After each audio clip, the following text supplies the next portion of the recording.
Hello, hello, kumusta? Hi, what's up? My name is Irvin Rivera, and today I present to you this recording of my interview with a book of magazine. I was interviewed by my friend June Suepunpuck, and we pretty much talk about a lot of things about life, my career, my processes, and how I got to where I am today. So, if you're curious, if you just want to hear us talk for a bit, please stay tuned, listen, and don't forget to subscribe. So, thank you so much. Hope you like it. Alrighty. I'm really excited because this is the first episode of Soulful Style, and I'm here with the incomparable Irvin Rivera. Hello. Hi, Irvin. Hi. So can you tell me who you are and what you do? I am Irvin Rivera. Uh-huh. I am the founder and editor-in-chief of a book of magazine, and I am also a portrait and fashion photographer. Oh my gosh. I mean, so official. Are you using your phone voice right now? I don't know. Sometimes, here's the thing about the phone voice or whatever other voice. It's like a persona that I wouldn't even say it that way, but it just comes out. It just comes out. It just comes out. And also, you've been hired for your phone voice. Also true. I mean, a fun fact about Irvin. Several commercials using the voice, but Can you give me a taste of the actual phone voice though? Because I don't even know what the you do. Fuck is the actual film phone would voice. definitely argue with this. It's probably a little bit lower, a little bit more Okay. modulated. Okay. Like, hi, my name is Irvin. Oh my God! As though How you are you didn't doing know today? what the phone voice said, you went straight into it. So Oh my gosh! Wow, I that's hope sexy. you are doing really great today. Wow. Do you want me to go lower? No, I mean, can you go lower? I can go lower. Whoa! Please go lower. Go lower. No, it's ridiculous because sometimes in the studio, I know they can tweak it, but then they're like, "Can you go lower? Can you go lower?" And I'm like, "Damn, how low do you want me to go? would you like me to exactly?" go? And then reading, your lines and all that stuff. But it was fun. Wow. So, do you have any other hidden talents? I mean, aside from this beautiful, sexy phone voice. Hidden? I don't know if it's hidden. I don't even know if it's there, if it's hidden yet. But I don't know. Because not everybody, I mean, obviously, I think based on your Instagram and you have a huge following and like obviously your social media presence, you clearly are able to be Irvin Rivera at Graphics Metropolis God. / a book of. But like, what are some interesting fun facts that I think your audience may not know about you? I love writing, Oh, okay. which is and interviewing people, which is now happening with the magazine, a book of magazine. Yeah. So that's great. I love to sing. You love to sing. Yeah. What's your favorite genre to sing? Anything, I'm not a professional singer or any of that. Sure, but I but do I mean- karaoke's and sing by myself and shit like that. I sing in the shower. Yeah, shower while I'm editing. You know what I mean? Do you have like a shout out to a specific person or song that you like your go-to song? Dude, I don't even know if I have a go-to song. You're like, I'm so good at all of them, I don't have one. No, I have a favorite song. Okay, what is it? That I always Share. or do in karaoke is "Creep" by Radiohead. Oh, that's such a beautiful one. It is a beautiful song, and it's very mellow. It's chill. It's not like I'm a belted out kind of shit. I know. That's why it's I love it. It's really mournful, though. And it makes people sing with you in a way.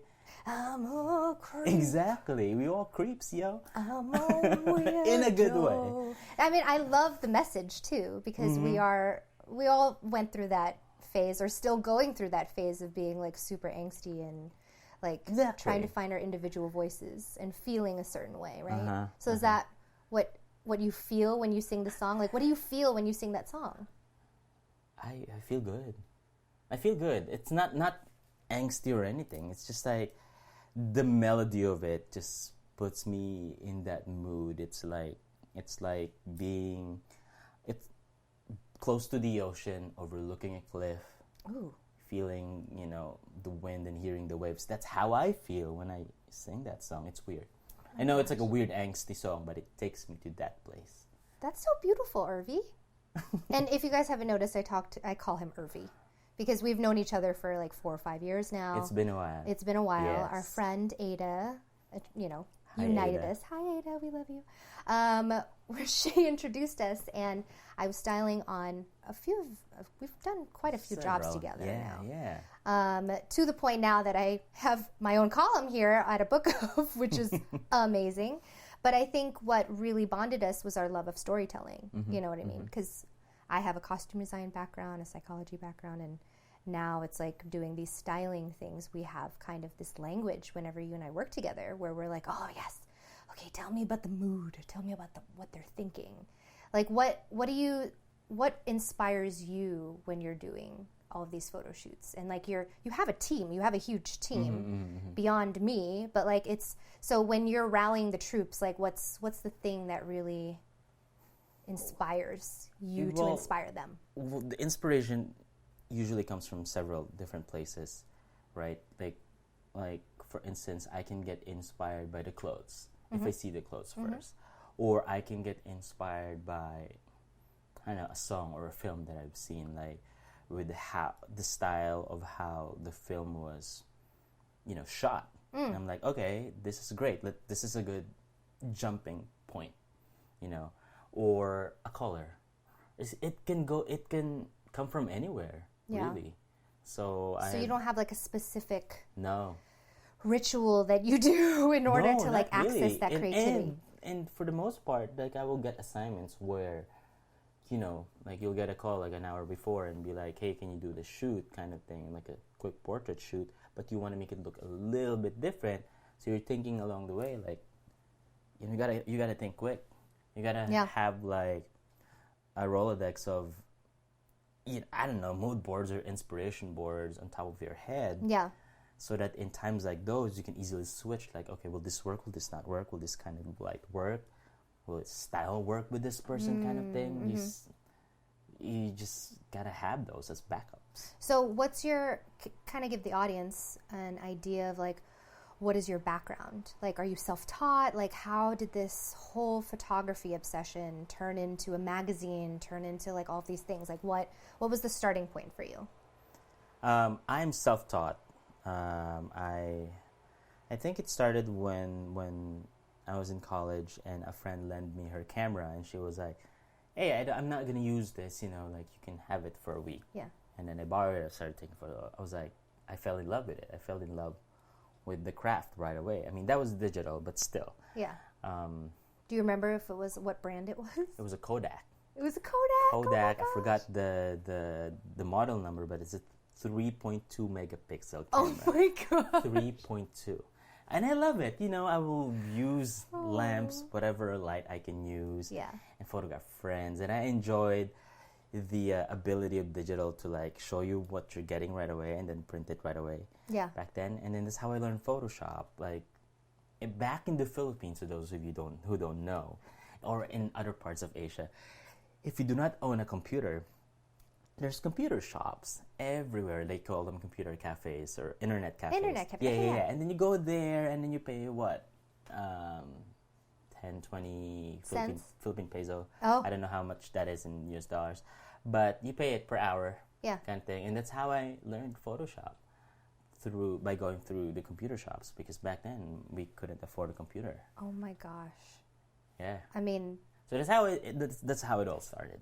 I can't even believe how much time that would take, though, right? But and like how much you're making a financial investment in yourself too. But when you're enjoying it so much, it doesn't feel like time is against you. Yeah.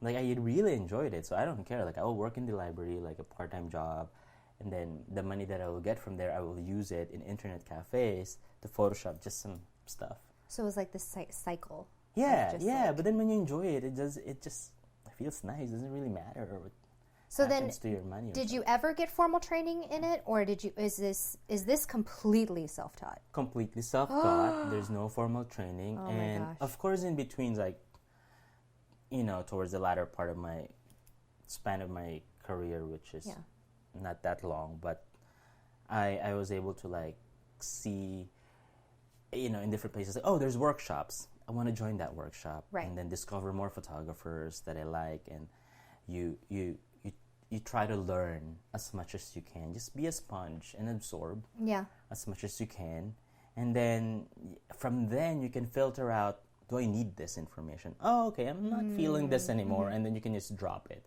But you still learn from it. Nothing's wasted from it Right. at all. Well, okay, so here's the thing. It's like, what, since this is called Soulful Style, like what in your soul told you like this was it? Like, how did you know that this was going to be the end all be all of your creativity? And you were like, yes, I'm going to be a photographer. This is it. It's crazy that you asked that, because I actually had the moment when I actually said that thing, like, this is it.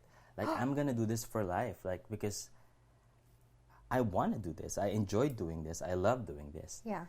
I love how it makes me meet people, and it also makes me go really internal.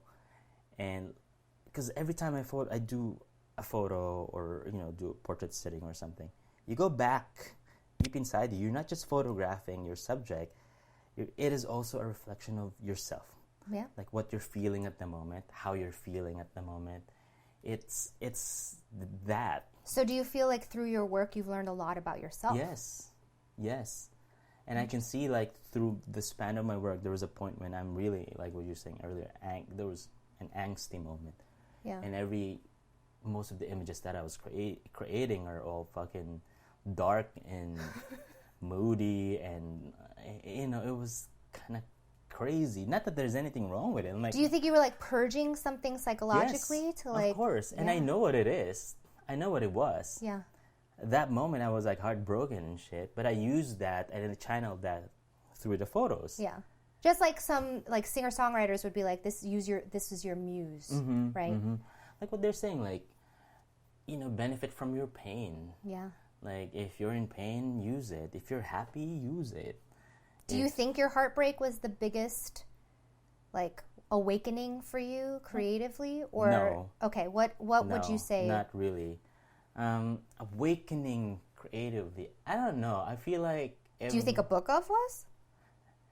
No, not really. I mean, I feel like every moment for me is always a good point of awakening. So I can't really think of any specific point in my life where I would say, this is it, or like I'm creatively awakened by this. Because creativity-wise, if you think about it in the most general sense, I feel like it always evolves. Yeah. It continuously evolves, and you can't pinpoint a specific moment that, like, okay, say I did this festival portrait session, let's say Toronto Film Festival kind of thing, and it awakened my creativity because I was able to utilize whatever's in there and do some creative things with the least amount of equipment that we have, but not really. So I feel like it's a continuously Evolving thing. Yeah, absolutely. I mean, as we evolve as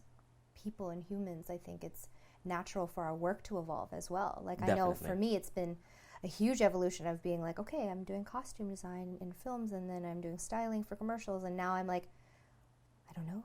There's so many possibilities. Yes. And it's like almost limiting to this point to be able to be like, yeah, no, I'm just this, which is why there's like so many. It's like writer, director, actor, photographer, and it's fine, And you just like have, slashes to so many people's names because we're all doing so like, many different what they things. say, like the multi-hyphenated Yeah, people. the multi-hyphenated. Here's the thing, like, I'm not opposed to that. It's chill. Yeah. Do whatever the fuck you want if Yeah. you can do it. But like, always just find that one thing that you really, really love, that like, even if you close your eyes, you can do it so well. Right. Well, okay, so here's the deal. Is like, there's so many quote-unquote overnight successes with, if you look at a person's Instagram or YouTube channel, you know what I mean? Like, there's a lot right now in the media that portrays overnight success. But obviously, I've known you, I know your story, so this is clearly not that way, but people from the outside might check your Instagram and think, oh my God, it's like, he came out of nowhere, he's self-taught, like, this is so cool, like, now he's working for The Wrap, and like, he just worked with Priyanka Chopra, like, how would you tell the people out there who want to have a career like yours, like, what struggles or what stories do you think really reflect your growth to a point where you're just like, oh yeah, like, don't give up. This is... Well, that's like what it is, like what you just said, don't give up. There's really no, and here's the thing, like I really don't believe in any overnight success. Like I would use this example, for instance, like Lizzo, the singer. Yes. You know, like people, because it seems like she just came up, right? Like because she got mainstream, like super, super mainstream, got super famous. But then if you really dig deeper, he's been doing music for the longest time. And she always say it, you know, put it out in her interviews and stuff like that. It's been years and years and years of hard work and stuff. And then eventually you'll get there. Same thing for me. Like, I mean, you started in the Philippines. yeah, but there was just a hobby, you know, and all that. And then we came here in America, that trying to figure out what I want to do, kind of thing. I was working full-time in downtown LA at this warehouse. What were you doing? Clothing company, doing everything pretty much. Doing warehouse stuff, doing office stuff, doing accounting just kind of learning. Yeah. Okay. And I did that for a couple of years. Learned a lot of things from it while starting to do photography on the side. By that I mean like building my portfolio. Like, and I was in my head, I was like, I want to be a professional photographer. I want to make this, to turn this into a career kind of thing. So you set the intention. You're like, yes. I want to be a photographer. Because I there's joy in it. Whenever I do it, like I will do it at night after, you know, coming home from work. And, or on the weekends, I will set up shoots. And then it sparks something. It was giving you life. Exactly. It's like even if I sleep at 2, 3 in the morning and then wake up at 6 and go to work at 7, I don't give a shit. It's making me really happy. Yeah. And when you find those moments in your life, you don't let go. You keep pushing. Right. You keep pushing. And then, of course, I quit my job. This is me fast forwarding to things. I quit my job. Family freaked out. Like, why would you quit a stable job over a photographer? Oh, you know, over your chosen career, which Were is you photography. making money when you quit with photography? No, not yet. So when I do you think that's why they were panicking? Of course. Because when I quit my job, it was like, what are you gonna do now? What you gonna do with your life? Exactly. You know, hardcore Asian parents kind of thing. Like, my dad was like, what are you gonna do now? Like, in photography, there is no money in there. You know what? People always think of it that way. Maybe in their heads, photographers are people who go to schools taking portraits and stuff like that. Like, and me not understanding the whole, you know, gamut of the different genres and types of photography and how you can really make money of it. I just took the you know, the dive, and I'm just like, I'm gonna go for it regardless. I don't give a shit. I know this is gonna work, and I have to make it work. So you kind of had like a tenacity that you were just like, ignorance is bliss. I don't know what I'm getting into, but I am gonna dive all in. Yes, because I felt the fire. It's like it doesn't really matter at that point. And you know, I was young, and I was like, I don't care. I'm gonna do this. I'm gonna make this work. I'm gonna make this happen. This will be a career. This will be something that will give me money eventually. How long ago was this, Irvin? Like 6 years ago. Okay, so between 6 years and now, was there a low point where you were just like, oh God, I can't do this. Like, this is not happening. Low points for me would be like, oh my God, I am not earning money. Oh my God, how am I going to pay my rent? How am I going to buy food? How am I even going to go to this place, you know, or whatever. Those are survival issues. Survival issues, but I would not really call them low points. Because low points in terms of like, do I still want to do this? Of course I'm still going to do this, even if I'm not earning money. So in terms of photography, I don't really know. So did you take odd jobs? Like, how did you end up making ends meet? Like, I had to start charging people and putting it in their face like, this is my job, you have to respect it, this is what I can do. And eventually they picked up, like, oh, it's his job, we got to pay this person. Right. And also believing in my work so much that this is my worth. This is how much I'm worth. That you're paying for my creativity, you're paying for what I know. So you have to pay me. And then, you know, in the beginning, I was just kind of like winging it out, like, maybe this is $1,000, maybe. You just test it out. But here's the thing about the photography industry is that there's so much information about how to light, how to create this image and all that shit. But there's not really a lot of information about the business of it. Oh gosh, yeah. And I mean, I think it just in creative jobs in general. yes, like, exactly. There's books, there's some people talking about it, but you can't really gauge or measure how to price your work. It's really hard, because like some people would say, well, this person is only charging this, and then you're charging this.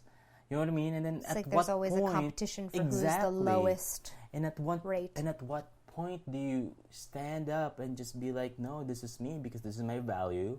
You have to respect my value. Yeah. And I am not offering my time. You're not paying for my time. You're paying for me. Right. Yeah. You're paying for my skill. You're paying for what I know. You're paying for my creativity. And this is one thing that photographers who are doing business need to know right now, is that they're not paying for your time. So don't charge per hour, honey. Like, you don't do per hour. It's like all of your years of experience, Exactly. like everything that you've learned to make this happen in an hour, essentially. And also, the better you get at it, the faster you do your job. So Right. it doesn't make sense to like sit there for So like, pay for the hour. Yeah, it makes no I'm sense. not a per hour person. No, and I think for like even styling and any of the other fields, it's becoming very clear to me that I've had to say no to a lot of jobs that are money because it wasn't worth my time.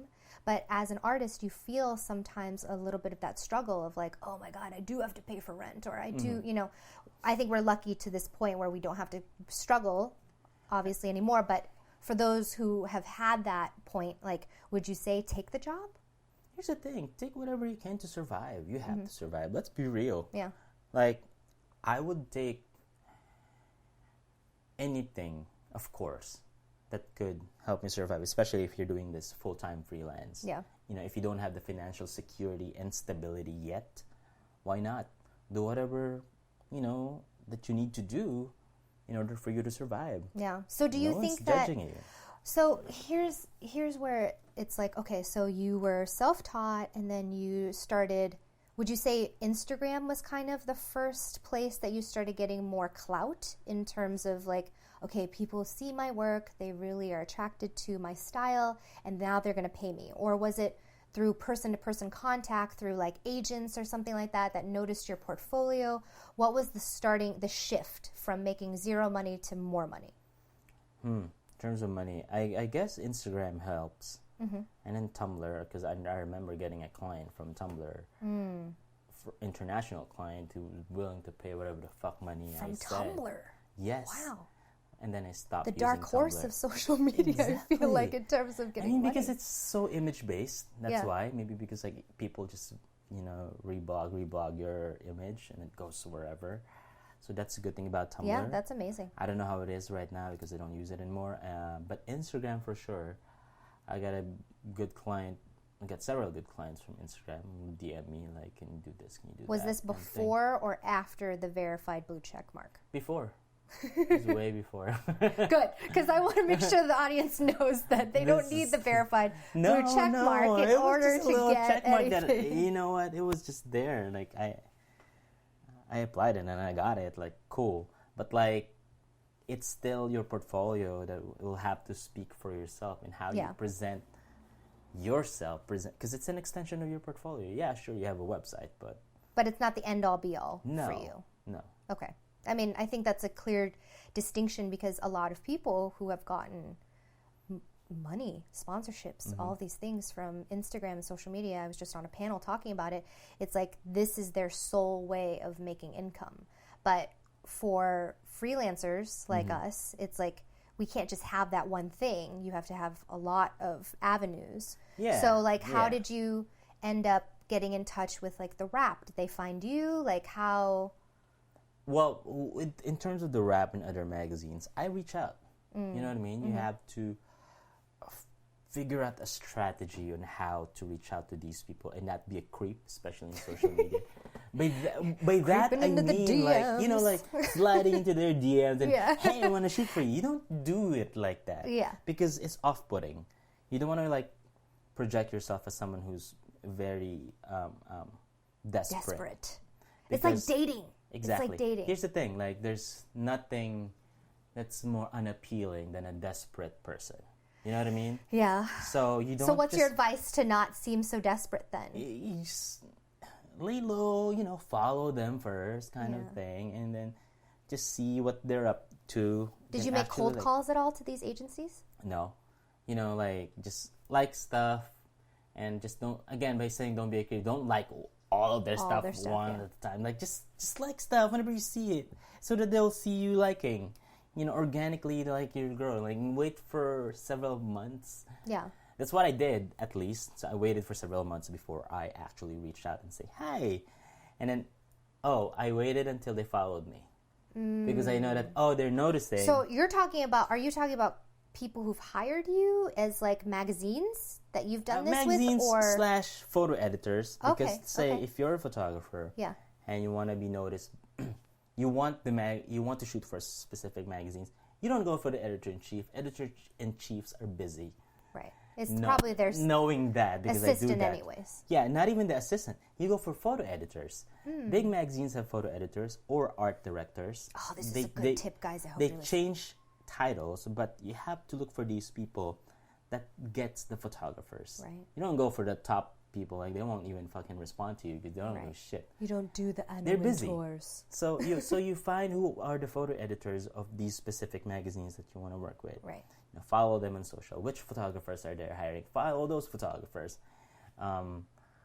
See their language. How do they talk? How often are they in social media? How many do they get? A lot of likes? If you like it, like, will your like just be lost amongst the sea of other likes? Well, I've actually heard that if you do like a very thoughtful comment that's actually kind of long, they're also looking at the comment. Yeah, that's a good thing. A comment, but not a great comment. Just make it like something like this is genuine. This really touched me. Great heart. That's it. And again, so this is what I do. So I like stuff, and then I just want them to notice me. And then I know that they notice me when they start liking my stuff or following me back. That's a lot of people to handle, though. And then I will DM them and be like, hey, I want to work with you. This is my portfolio. Or, what's your email? What's the best email to reach out to? Right. Instead of like just a lot of So there's DMs. kind of like a social etiquette is what you're talking about here. Definitely. That's helped you, at least in your career path. Yeah. And then they were like, we want to meet you in person. One thing can lead to another. And then one of them led to a phone call, like, we want to interview you over the phone, and then can you come over like next week for a portrait session, some shit like that.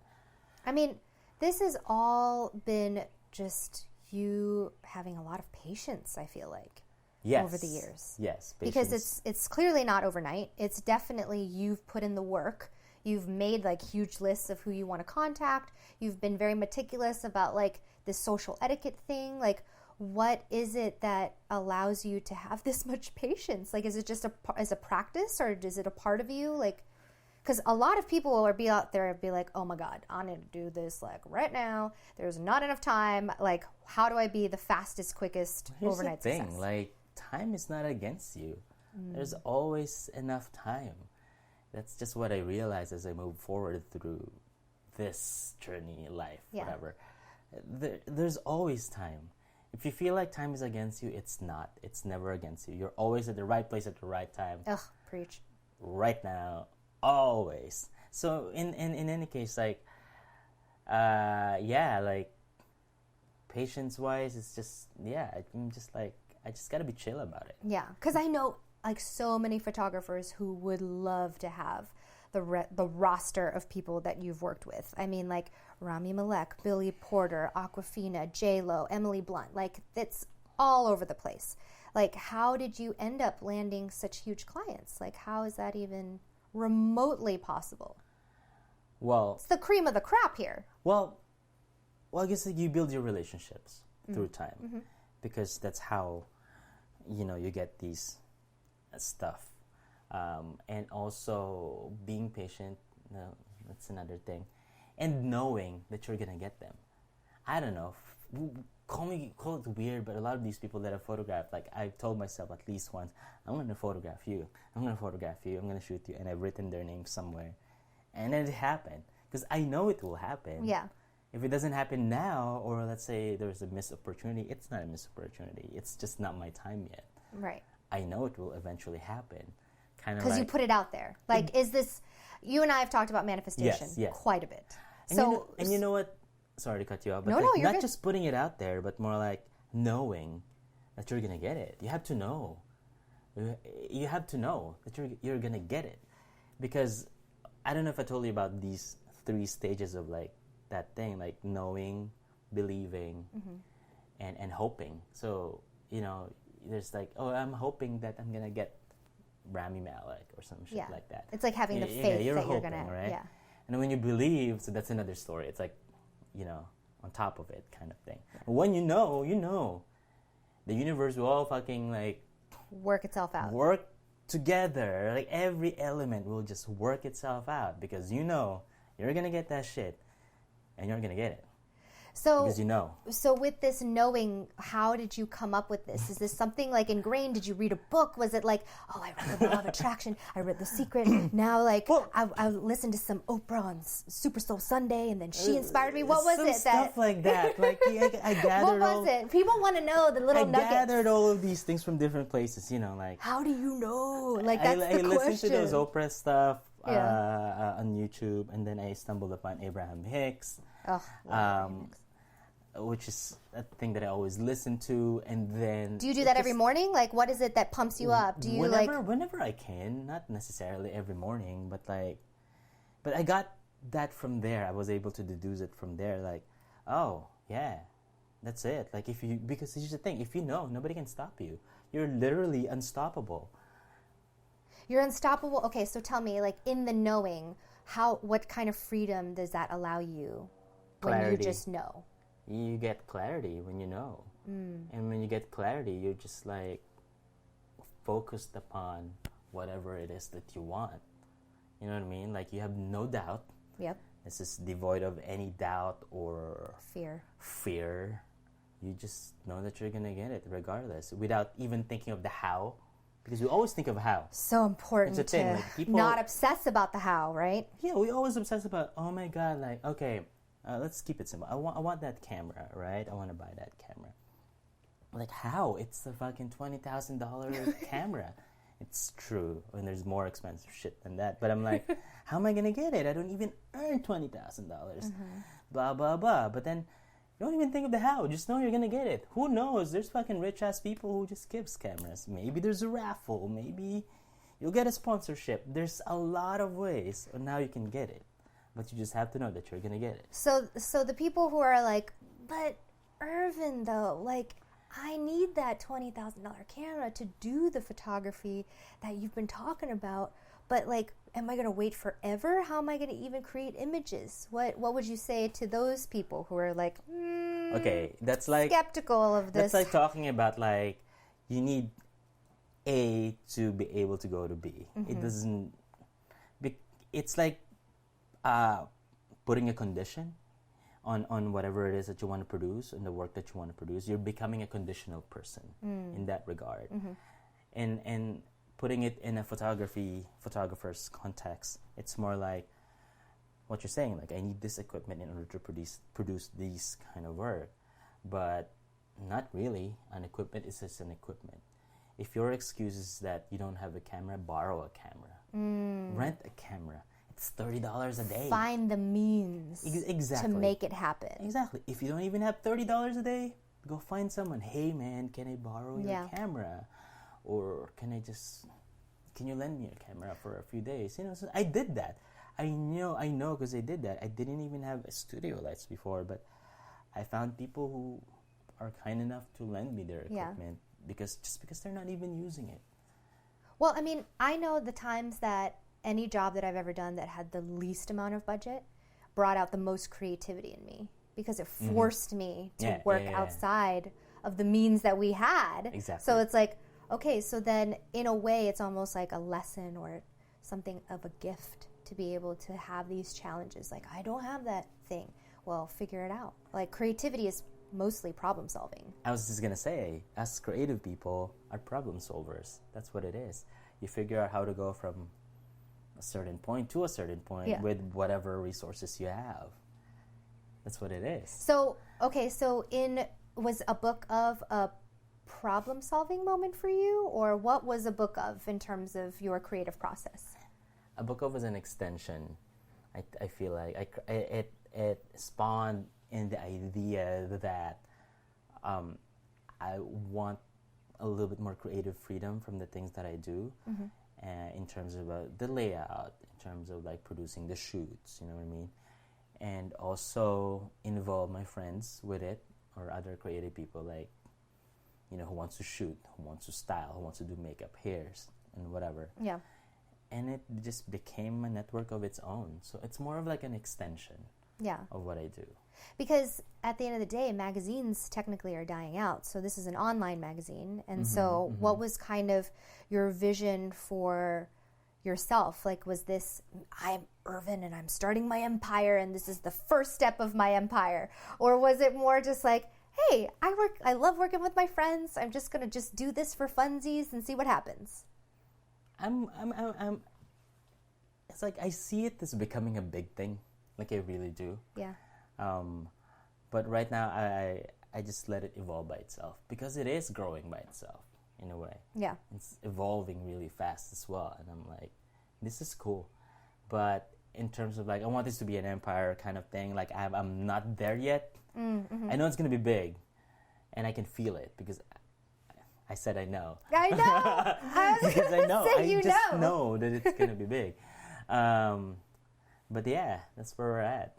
Well, okay, so the cross section between your work with other magazines to having your own magazine, like, is there any friction between that, or is it very just like fluid because one breeds the other? Like, what relationship does that mean for you? It's very fluid in a way that you see the same people working in different magazines anyway. And by that I mean the publicists, hair, makeup stylists, the talents. You see them, you work with them in other, you know, magazines, and then when you see each other, it makes it easier because you're a familiar face. Right. They know you. You get to meet them. So it's more, if anything, it makes things more comfortable. Yeah. And easier. So you haven't even struggled with finding content because of these relationships, clearly. Yeah, there's always content, and that's what I always say. Like, you can never run out of content, especially at this time. Yeah. You won't. I mean, at the end of the day, everybody wants content at the yin yang because it's like, and the challenge would be how you put out a good quality content versus just putting out content just because. Right, because I've noticed, you know, even before I was working as a stylist for you guys, it was like I was drawn to you because you were working with unique characters. Like, it wasn't even just, you know, the A-list celebrities. It was a lot of more interesting people that you would have never maybe come across in real life, you know. So can you talk to me about what is the inspiration of who becomes the subjects of these beautiful creations? I mean, the heart of a book are the stories. So it's more like, what stories are we trying to tell with each person? So say I encountered this girl who she I don't know, I think we were like introduced on Instagram or something, and then we met over at a cafe, and she have extreme body hair growth, like facial hair, everything. She said she's proud of it, she's ready to share her stories, you know, she needs to shave every day and all that. But the thing is, she's also undergoing laser surgery. To get rid of it. To get rid of it. She's accepting it, but she's getting rid of it. You know what I mean? What an interest, yeah. Exactly. It must be such a there's tug such of a war contrast internally. in there. Yeah. Exactly. So she's like, I'm accepting me as who I am, but also I want to blend in, and I don't want to get bullied anymore because she told me the stories, and now she gets bullied and everything. So that's an interesting story. And then I remember meeting this lady here in LA. She's blind. She's a blind painter. Oh, wow. She paints huge murals and stuff like that. We went to her house, you know, talked to her about her past and all that. She can see until a certain age, like when she was young, until her, you know, eyesight just kind of disappeared. And then in order for her to figure out the colors of her paint cans, there's Braille on the paint cans, so she can tell which colors. And I don't know, it was really interesting. I mean, this is legitimately a testament of you're unstoppable. Like, yeah, you can literally be unstoppable because look at all these other examples of people living their lives and like finding their creativity no matter what. Like you would never imagine somebody to be a painter who is blind. And she was saying that too. Like she's a teacher as well. You know, and meeting these types of people make you realize that, yeah, I mean, you can pretty much do whatever you want if you set your mind to it. I know my dad just sent me on Instagram because he sends me cat videos every day, but also he sends me just random uplifting ones sometimes. And he showed me one of this weightlifter, and he had only one arm, and they were hefty weights. And he was in the gym with everybody else, and he just lifted it with the one arm with brute strength. And I almost cried because how dare we say we're not able to do anything, you know, when there are so many different examples in the world where people have you know, they don't have healthy bodies, you know, they don't have pieces of them that they might have mental illness. And yet somehow it's like we get in our own way instead of allowing ourselves to embrace all the gifts that we've been given as they've been given. Yeah. Because it's like if he sat around being like, I just have one arm, I can't do anything, he wouldn't be this. Basically, he's like freaking Zeus, just lifting it with one arm. I feel like we get so cradled by whatever comforts we have. Sure, absolutely. And it makes us lazy. Not just like lazy physically, but more like lazy thinkers, you know, lazy in a way where, like, the thing is, like, when you encounter people that you think are stupid, they're not stupid. They're just fucking lazy. They're lazy to think. You know what I mean? Like, they're lazy to figure things out, so they come across as, like, dumb. But they're not. They're just lazy. Yeah, but you know, because everyone can be capable, but it's like, what do you do with that? Irvin's wise words. Not everyone is stupid. They're just lazy.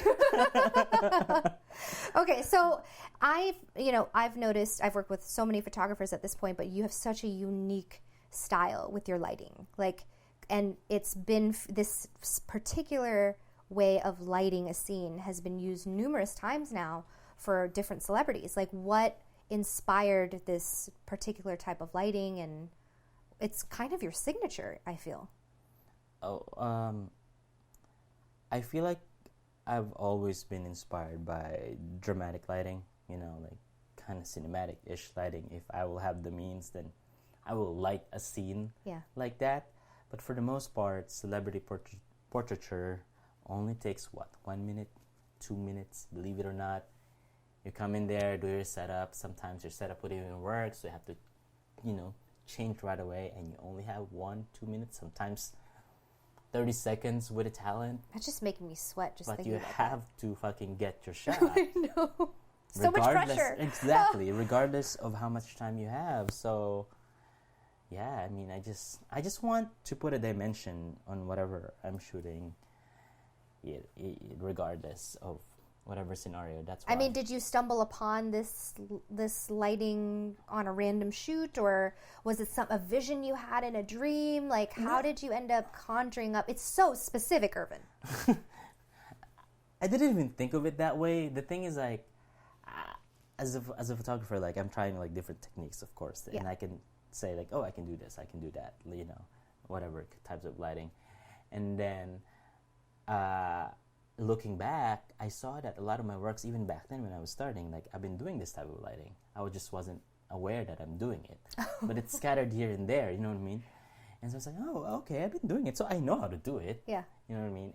And then there's this photographer, Dutch photographer, Irvin Olaf, and I stumbled upon one of his interviews, and he said, and this stuck with me for a while, he said, if, as a photographer, do only one specific thing that you're going to be really, really good at. Make sure you get really good at it. Do it for at least 6 or 7 years, at least. Do that one thing. That is a long time. Over and over and over again until people know who you are. Talk about patience. Because that establishes your identity, and then you can do whatever the fuck you want afterwards. So it took you 6 to 7 years, you think? No. I mean, within this time frame of 6 years, I'm just doing whatever random shit. You know what I mean? Yeah. It's only kind of recently that I cleaned up my feed and actually claimed that, you know what, I want this to be my style. Yeah. It's like finding your voice. You know, like you can say I can have many different voices, but it came to a point when I actually was like, oh yeah, they're right. Like you're niching into a specific style. You're honing in that voice.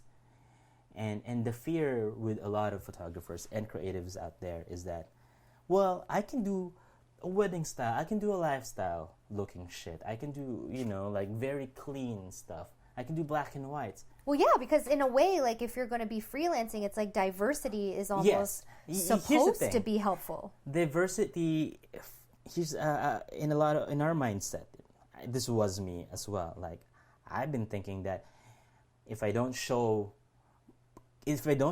my portfolio as having a diverse portfolio, nobody will hire me because I want to get all the clients. I want to get as much money as I can. Yeah. But wrong. I was wrong. A lot of people have been telling me back then, they, find a niche. But I'm like, I'm so scared to find a niche because I'm so scared to lose the money or the client. Because you don't want to pigeonhole yourself, early in your career, you're feeling. But you're not really pigeonholing yourself. You're just like finding a voice. It takes a while. It took me a while to figure that out because they're right though. Whoever told me or whatever. It's just like, because once you have a body of work with the same voice that runs across it, whether you're doing beauty, portraiture, celebrity, advertising, but there's this distinct look, the client will know. Yeah. Oh, that's the person that we want to hire because of the style. Like, we know that. That's you. Great. You're going to get hired more. And it worked.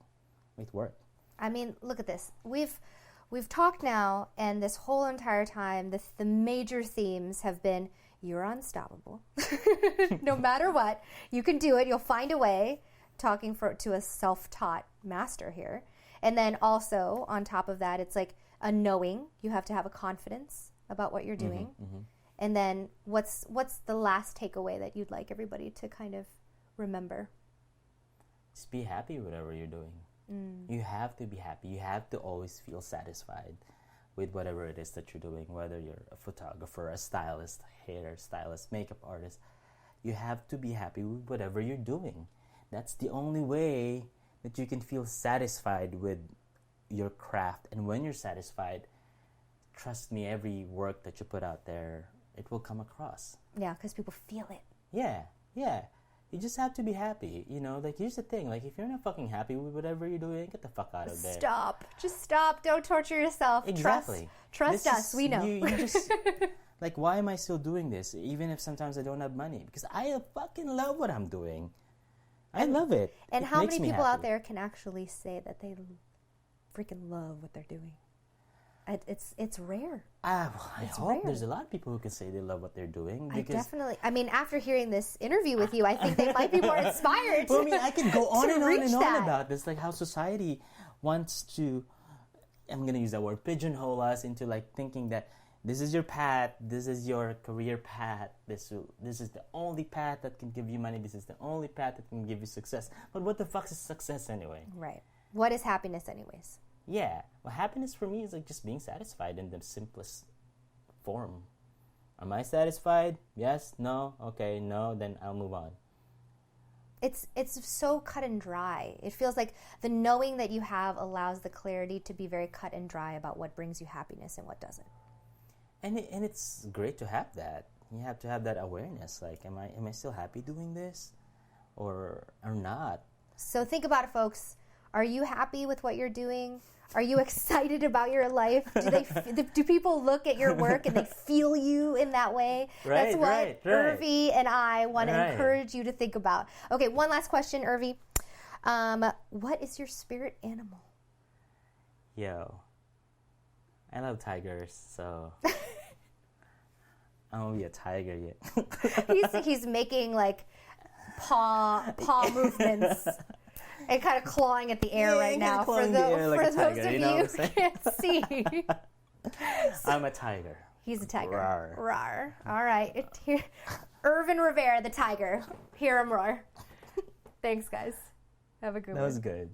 Have a good one. That was good. Have a good one. That was good. Have a good one. That was good. Have a good one. That was good. Have a good one.